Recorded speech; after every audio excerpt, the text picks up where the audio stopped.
Red book open అయిందని అనుకోవాలా? ఎప్పుడు అగ్రి గోల్డ్ ఆస్తులు ఇందాక జోగి రమేష్ గారు మాట్లాడడం చూస్తుంటే అటాచ్లో ఉన్న ఆస్తులు అవి ఆ భూముల్ని ఎలా దోచుకుంటాం, ఎలా స్వాధీనం చేసుకుంటాం, అసలు ఏం జరిగింది?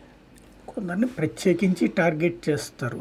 అందులో కొడాలి నాని, వల్లభనేని వంశీ, జోగి రమేష్ ఇట్లాంటిది ఏదో ఒక విధంగా వాళ్ళని హ్యూమిలియేట్ చేసేటటువంటి రూట్లో ప్లాన్ చేస్తారు.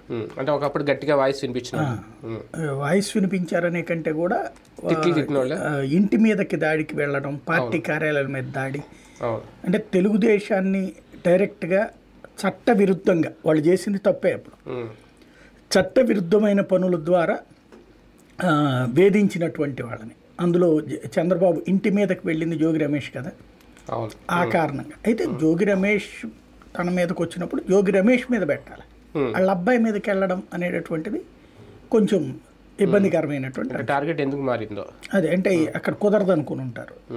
బేసిక్గా ఇందులో అసలు లాజిక్ ఏంటంటే, ఒక స్థలం ఇప్పుడు మనకి ఒకడు అమ్ముతానన్నాడు, వాడి దగ్గర మనం కొనుక్కున్నాం అంటే రిజిస్ట్రేషన్ జరిగింది అక్కడ, లేకపోతే ఇతర రెవెన్యూ సిస్టమ్ అంతా నడిచింది.